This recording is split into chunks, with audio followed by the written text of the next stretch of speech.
Yes, boys, welcome back to my YouTube channel. So in this video, let's talk about business again, because it's always a little bit controversial when I make these kind of videos, but I just want to explain my thought process behind this.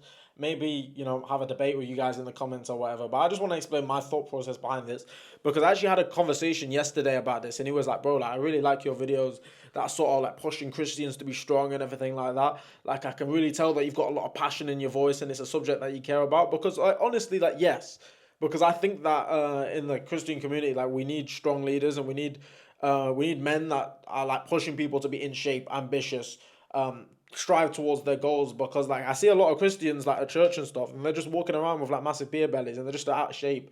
And I just don't think it represents our religion very well. Because if we don't look after ourselves and we don't, actually use their gifts that God has given us, then like, are we really being good Christian men? I don't think we are. We can read our Bible, we can go to confession, but unless we are actually living a life that would make God proud, then are we good Christians? I don't think we are. Just going to confession and just reading the Bible doesn't make God proud. Like I believe that we wholeheartedly have to be doing our best in life. We have to be doing our best in life. Because if we do our best in life, we make sure we're in good shape, we make sure we're great role models for our children, and we focus on starting a business that actually provides value into the world, then of course we're changing other people's lives. We're having a positive impact on the world. So one of the main things that I get a lot of controversy around is when I talk about the fact that I'm a business owner and I'm striving to grow my business, and I want to make more money, I want to make more sales, I want to expand my business and all of these things, because a lot of Christians are very like conditioned.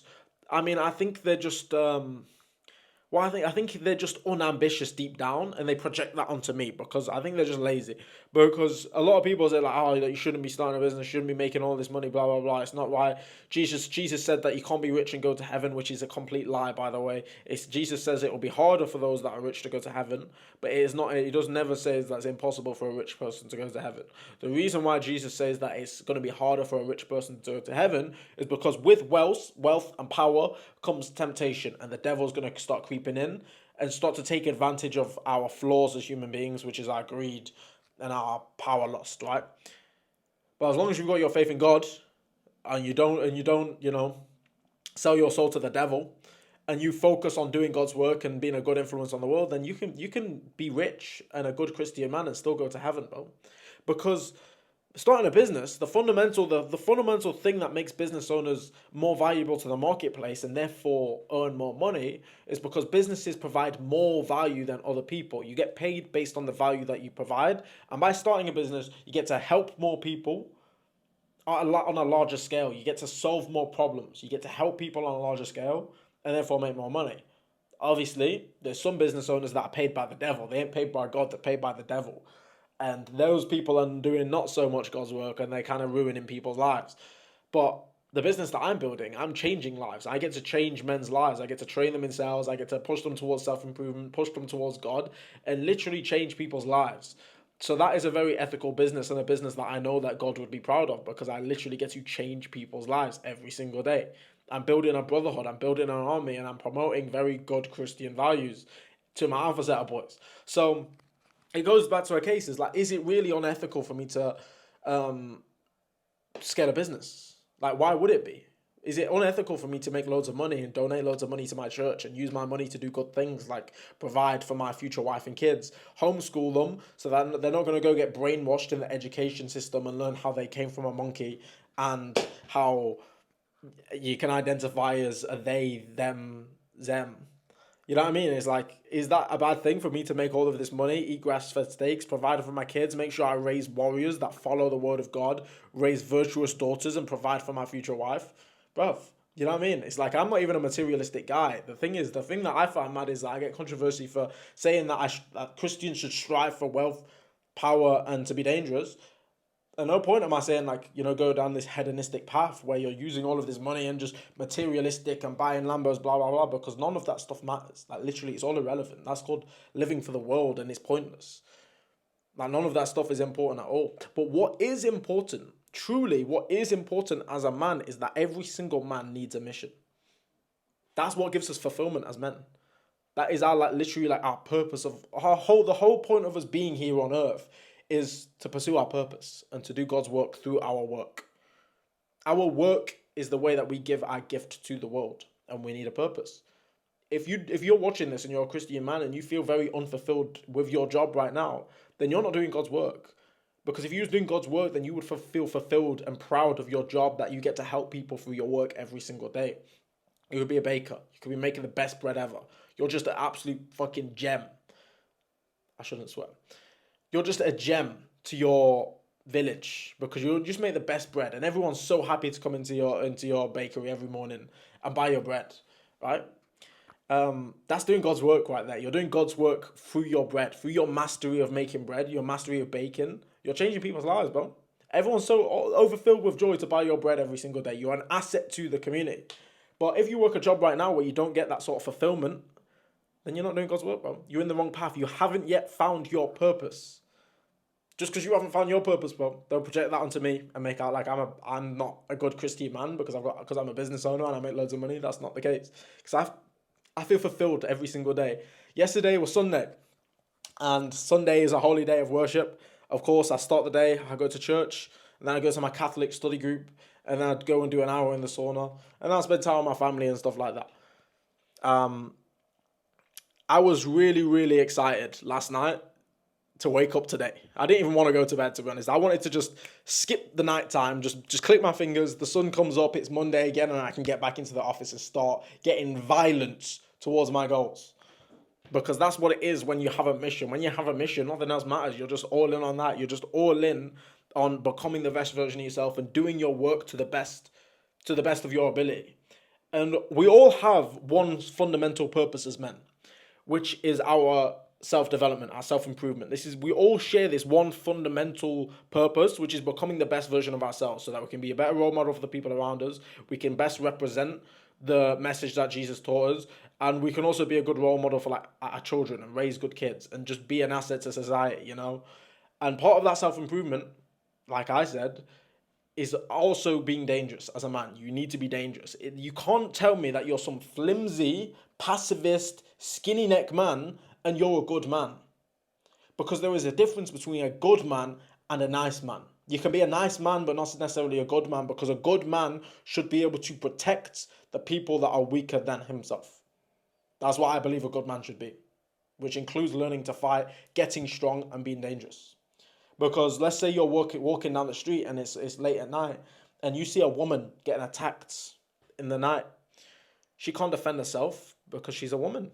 She can't defend herself against a grown man. What are you gonna do with your skinny biceps, bro? And you don't know how to fight, you don't know how to take a punch, you've got no strength or masculinity about you. How are you gonna defend the people that are weaker than you? Are you just gonna stand there and watch? Are you gonna call the police and just wait for the tragedy, wait for the woman to get murdered? Or are you gonna go out over there and get your ass beat too? That's why I think it's important for Christian men to be dangerous as well. You have to commit to all areas of your self-improvement. Finances, important. It's important for you to focus on your finances as a Christian man. Because if you don't focus on your finances, how are you going to make sure to protect your future wife against the matrix? Don't like to use the word matrix, but like, it's true. How are you going to protect your future wife against the matrix?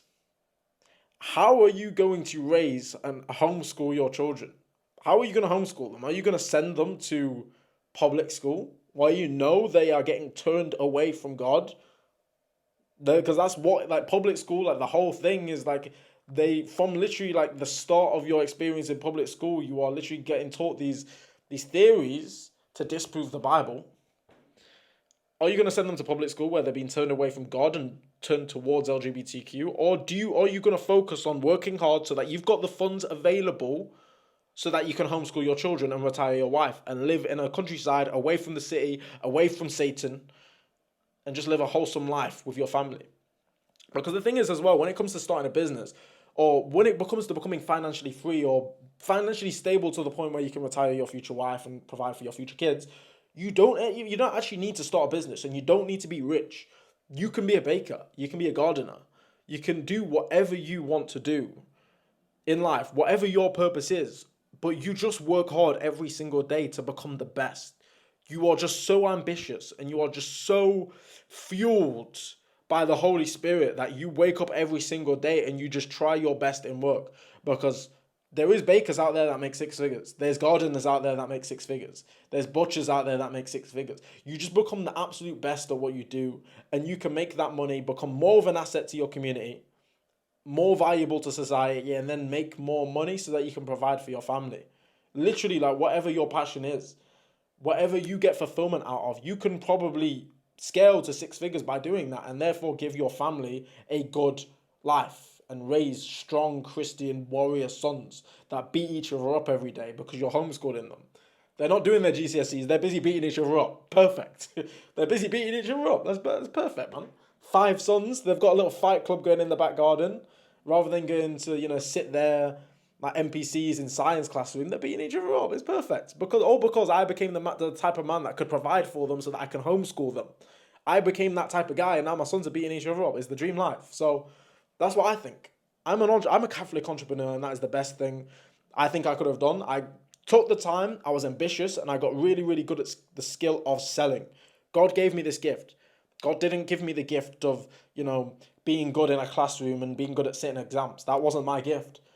But when I was in college, through God's will, I got into door-to-door sales. It's so random how I got into door-to-door sales.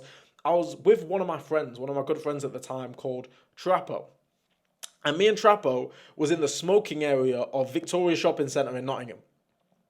And I think Trappo, randomly, he lost his lighter or something like that. He couldn't find his lighter. So he went to go and ask this guy and girl stood there for a lighter. So he gets a lighter off them, and then we start talking to this guy and girl that just stood outside the shopping centre. And then one of them was working in recruitment for door-to-door sales. They said we should come into an interview. So the next week, we went into an interview. Trappo went the day before I did. Trappo got the job. Trappo told the boss all about me. And I come to the interview in my suit the next day. I sit down in my suit, and the guy sitting there, who was a very strange man, Catholic guy, Irish Catholic, sits there with his platinum teeth and his suit on and his snapback cap, and he goes, "You're the fighter, innit?" I'm like, "Yes, sir." And he goes, "Stand up, take your jacket off." And then he just started shadow boxing, just playing around, just shadow boxing. And then we just shadow boxed, and he was like, "Yeah, I've already given you the job anyway, and you're a fighter. I know you've got the heart, and I know you're going to fight for me." And I was like, cool. From that day, in door-to-door sales, I was learning a skill. I'd finally found something that I was good at. I finally found something that motivated me, that gave me fulfillment, and that I could dedicate my life to. And I was just drifting roundabouts on a Saturday morning with my boss, my sales team leader, my boss, listening to Jesus music. We was literally listening to gospel every single day. That probably played a part of me becoming Christian. Because I memorized word for word, every single word of this specific gospel song called by Randy Travis. Randy Travis, Gonna Have a Little Talk. That's the name of the song. Banger. We used to play that on full blast, windows down, drifting roundabouts, driving at ridiculous speeds, just being a menace to society, all while listening to gospel. And that probably brought me closer to the Lord. That probably brought me closer to God, to be honest. And I found my thing. I got really, really good at that specific thing. And now, fast forward to today, I'm able to make 6 figures doing what I love doing. I'm able to help men. I'm able to train sales reps. I'm able to get better at sales myself. I'm able to manage teams. I'm able to hire. I'm able to fire. I'm able to do all of these things, be a good impact on the world, make a load of money, and make sure I provide for my future wife, future kids. I've got enough money to go buy some land in the British countryside away from all the mad things that are going on in Manchester and Nottingham, the transgenders walking around the place, and I can live a good Christian life. So the moral of the story, the moral of this video is, as a Christian man, you should be ambitious. You should strive to make more money because it is going to impact the life of your family, the people around you, and it allows you to be a better member of society. It allows you to utilize the gifts that God gave you. Now, just because you're making a load of money doesn't mean you need to spend it like an idiot. It doesn't even mean you need to keep it. You can give it away. But I truly believe that as a Christian man, you should be ambitious. You should get into good shape, and you should really, really try your best within your work, because otherwise you are wasting the life that God gave you. You're wasting your potential. Wear the armor of God and join me on my crusade to bring back Christ and masculinity to this struggling country. I'm not going to say fallen country, because there is hope. There is always hope. With God, there is hope, and there's more people that are. I was literally the video inspiration came to me because I was on a call yesterday with someone that liked my old videos, He's from South London, I think. And he was like, "Yeah, bro, I really like your message." And it's like, yeah, like I've seen a lot of people like that I'm friends with like start to get into Christianity and stuff, and it's good to see. And I'm like, damn, that's good. I mean, even 2 weeks ago, some of my Alpha Set boys came to Nottingham and came to church with me. You know what I mean? Like Jordan, that guy's not a Catholic. That guy's not a Christian. In fact, he's a Sikh. He's a Sikh, and I was like, bro, come church. And he was like, okay. And he said he's probably gonna become a Catholic now. So it's good to see. So there is hope in this country. So join me on my crusade, and we're gonna revive England, and we're gonna make it great again. So, hope this helped, boys. Subscribe for more content like this, and as always, keep grinding.